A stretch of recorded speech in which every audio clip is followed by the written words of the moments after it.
Welcome back to the lab, man. It's your boy, I'm Leroy, and I'm back again with another reaction video. And today, I'm finna react to the final 24 hours of Robert Alton Harris. Now, this man, apparently he's a serial killer. I don't know what he did, but I'm assuming whatever he did was fucked up, because he got executed.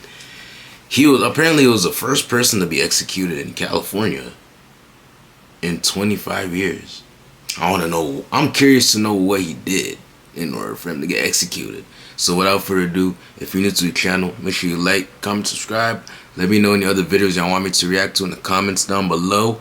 And without further ado, let's get into this video. It was the early morning of April 20th, 1992. The day had come. Robert Alton Harris lay awake in his cell at San Quentin State Prison. His body cold from the early morning breeze. Bruh, it's always like... awake in his cell at San Quentin State Prison.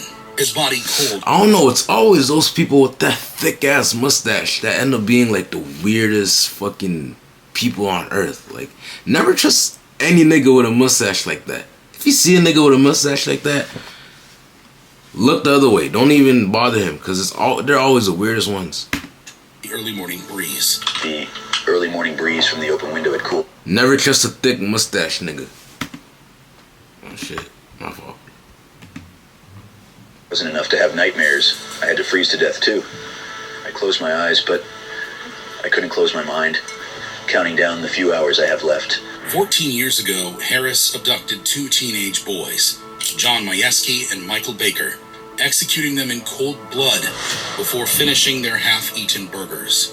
He needed their car for a bank robbery. Hours later, he was caught. Bruh, what? So the heavy steel door creaked open. Guards entered his cell for the pre-execution search. So he basically killed those boys to, what? Steal their car so he can commit a robbery? Like, what? What's the point? Final sweep designed to eliminate anything that could interfere with the process. The toilet was inspected. The walls and bars tapped for hidden compartments. His pillow and mattress were removed and x-rayed in the adjustment center, a final precaution against anything unseen. Weapons, substances, or writing materials. Nothing was found. Harris remained quiet. He knew there was nothing to find. Breakfast came like it did every other morning. Routine, unremarkable. Scrambled eggs, toast, coffee. Harris barely touched it. Outside his cell, San Quentin moved differently. Guards exchanged glances, their footsteps a little heavier, their voices quieter. Executions weren't routine anymore. California hadn't killed a man in 25 years. Almost 3 decades. San Quentin went on full lockdown. Now, as for what is going on inside San Quentin, behind the prison walls of San Quentin right now, there is a general lockdown going on. All 5,500 inmates were confined to their cells. No work assignments, no yard time, no movement. Executions weren't just about one man. They affected the entire prison. Lockdowns ensured control, prevented chaos, and kept tension from turning into trouble. Today was no different. 5,000 inmates, like, damn. With security cleared, Harris's final visit began. Inmate Harris is presently visiting with family and friends, and his visiting will continue until 6 p.m. Family, friends, and his attorney gathered in the prison visiting room. His cousin, Leon Harris, hugged him once. The guards didn't allow much touching, he recalled, but they let us have that. His brother, Randall, pulled him in. I love you, Robbie. His friend, Michael Kroll, pressed his cheek to Harris's, but even that brief contact caught the guard's attention. And then there was Michael Lawrence, the attorney still fighting to stop the execution. He had spent the morning filing appeals, desperate to buy more time, but time was running out. At 6 p.m., visitation ended, and moments later, Harris was escorted to the holding area, where he was strip-searched. One final security measure. 10 minutes later, he was placed in the holding cell, just 15 paces from the gas chamber. The warden checked in on him. Robert, how's everything going? Everything okay? Yes, warden. Everything is fine. Have you been talking to your attorney? Yes, I am. Any problems? No, there are not. Then, Harris looked at him and asked, "How are you doing, warden?" At At some point, he added, "Warden, when I get where I'm going, I'm putting in a good word for you." The warden later recalled thinking to himself, "I don't know where he's going after this, if he goes anywhere at all, but if he did, I'd hope he'd leave me out of it. I don't want him putting in any words with the devil." Harris didn't beg for mercy or curse his executioners. Instead, he offered them comfort. How so? Harris was no longer alone. His spiritual advisor and nephew, Leon Harris, stepped into the holding cell. His spiritual advisor he has selected is Reverend Harris. Reverend Harris was brought in and locked in the adjacent death watch cell next to Robert Alton Harris at 6:39 p.m. Leon Harris, a Baptist minister from Mobile, Alabama, was the one Robert had chosen to stand by him in his final moments. He read from the Bible, and together they prayed. Harris's final meal was brought into the holding cell. A bucket of KFC, 2 pizzas, a 6-pack of Pepsi, a pack of jelly beans, and 2 packs of Camel cigarettes. He shared it with Leon Harris, who later... Cigarettes? What the fuck? Wait, does that even count as a meal? That's not even... called. There was no bunk in there, just a mattress on the floor. He rolled it up to make a seat out of it, but he didn't sit much. He paced the floor a lot, walking back and forth. The waiting was getting to him. Nigga got cigarettes for a final meal. What the Good evening, I'm Elaine Corral. And I'm Dennis Richmond. Robert Alton Harris is at this moment in a death cell watch a few feet away from San Quentin's. Bro, I don't know what it... But less than... I don't know what it is with that mustache, bro. I just don't like it. Like, fuck. It just doesn't look right. Like, a mustache is good and all, but like a mustache this thick, like to the point where it's covering your upper lip, like, bro, I hate those kind of mustaches. No, people with those kind of mustaches, bro, like, they're the weirdest ones. Those are the most erratic. Those are the most erratic kind of niggas. Those are niggas you should never want to be close to at all. Like, I hate mustaches like this. 2 hours before his scheduled 12:01 execution time, it's still not certain if California will carry out its first execution in a quarter century. 2 hours before the scheduled execution, nothing was certain. Harris's legal team and the ACLU kept filing last-minute appeals, one after another, each requiring a response. As one witness later recalled, it went on all night long. The fate of Robert Alton Harris hung in the balance.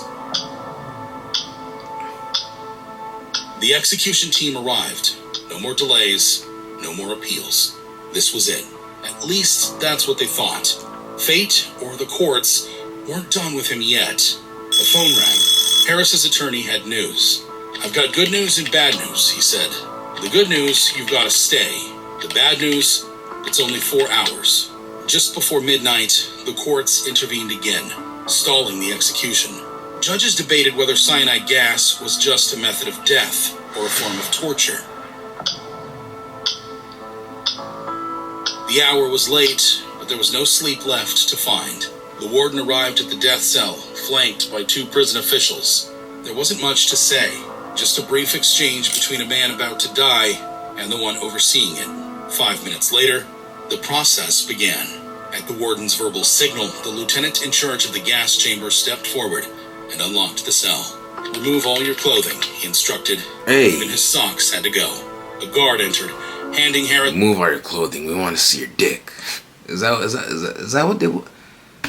a pair of blue jeans, Bold ass cops. a blue shirt. That was all he was allowed to wear.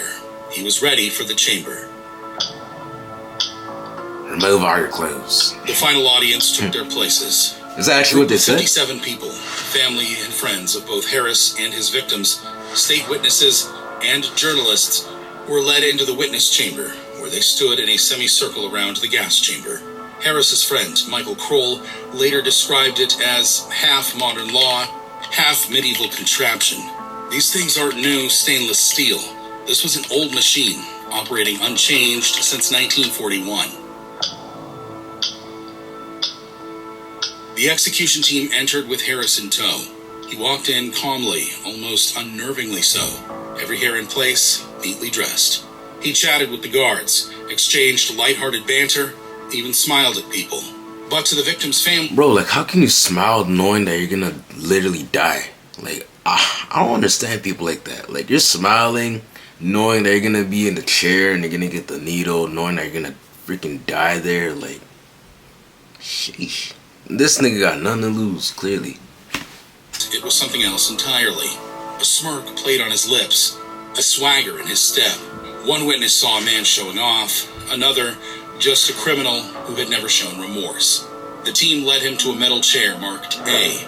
There were 2 identical chairs inside, perforated and bolted to the floor, built for the rare occasions when California executed 2 men at once. 2 officers strapped him down while a third checked each buckle. Harris didn't resist. With his back to the witness room, he strained his neck, scanning for familiar faces. And then he waited. Waited for what? At the warden's verbal signal, the process began.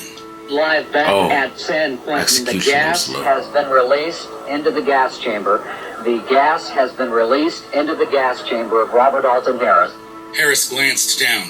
Any second now, the gas would rise, but it wasn't immediate. Minutes passed. Too many. He shifted, looking around. His eyes darted to the floor vents, the place where the gas was supposed to come from, but he felt nothing. The witnesses grew restless. It was taking too long. In the press section, journalists glanced at the clock, whispering.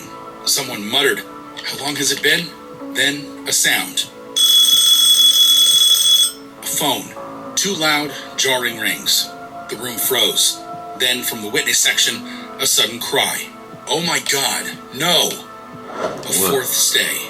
Oh my, we're getting an incredible word right now. It is not an execution. There is another stay. What?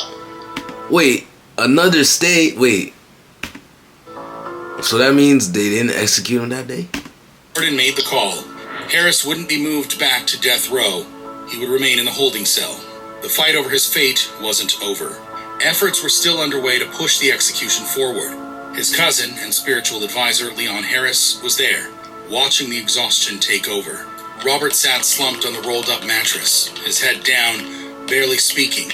The weight of everything pressed on him. Then the cold set in. A guard reached a blanket through the bars. Harris pulled it over his shoulders, but barely moved. Leon couldn't shake the image. Harris, wrapped in the blanket, head down, silent. And so, he waited. Oh, so they still did it, okay. In front of the cameras, California Attorney General Dan Lundgren made his stance clear. There is no good reason for this abusive delay, which has been compounded by last-minute attempts to manipulate the judicial system. The fight over Harris's fate had reached the highest court in the nation. After the final delay, the U.S. Supreme Court made an unprecedented decision. No further stays would be granted. The execution would go forward. At 6 a.m., prison spokesman Vernell Crittenden spoke to the warden. "We're all in place." Outside, the first light of morning stretched over San Francisco Bay. Inside, Harris was led back to the gas chamber. The heavy, submarine-like door sealed shut behind him at 6:05 a.m. Then, for the first time, he showed remorse. Harris, turning toward the victim's family in the soundproof chamber as he mouthed 2 words. "I'm sorry." Then, without warning, the lever was pulled. The gas began to rise. Dan Moraine, a reporter for the Los Angeles Times. He's only sorry because he got caught, nigga. You're not sorry because of what you did. If that was the case, you would have never done it in the first place. Captured the haunting scene the next day. His body remained motionless, head bowed. The first sign of death's approach was a twitch in his hands, as though the gas had stung his skin. He inhaled and exhaled 4, maybe 5 times. His head snapped back, his eyes rolled, vacant. 30 seconds later, his head dropped, his body straining against the straps. Then, with unnatural force, his head jerked back up before falling forward again. Slowly, like the weight of death pulling him down. At 6... How would that look like? Wait. How the hell would that look like? Then, with unnatural force, his head jerked back up before falling forward again. Slowly, like the weight of death pulling him down. Like that? At 6:21 a.m., Warden Daniel Vasquez declared inmate B66883 dead. In a press conference, he read Harris's final words aloud. "You can be a king or a street sweeper, but everybody dances with the Grim Reaper. Should a monster like Harris have had so many last-minute appeals, or was every delay just an abuse of the courts? Let me know in the comments below. And if you want more deep dives into the darkest true crime cases, hit like, subscribe, and turn on notifications, because this story isn't the last. Isn't the last? That's fucking sad, bro. The fact that he said that is scary. Isn't the last? How many more cases is there? Holy shit. Nah, but that's for real though. He never gave his victims any chance to live though.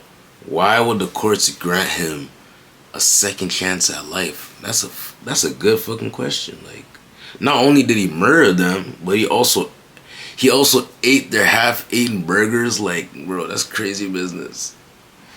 Nah, but when did he? Oh, 1992.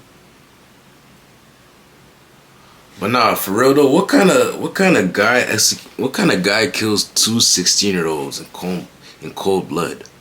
Like, that makes no sense. Like, and then after that he was sentenced to death, and then he had a whole another 13 years to live. Like, bro, it's fucked up. It's a fucked up world we live in though. But yeah, without further ado, if you're new to the channel, make sure you like, comment, subscribe. Let me know any other videos you want me to react to in the comments down below. And without further ado, I'm out. Peace.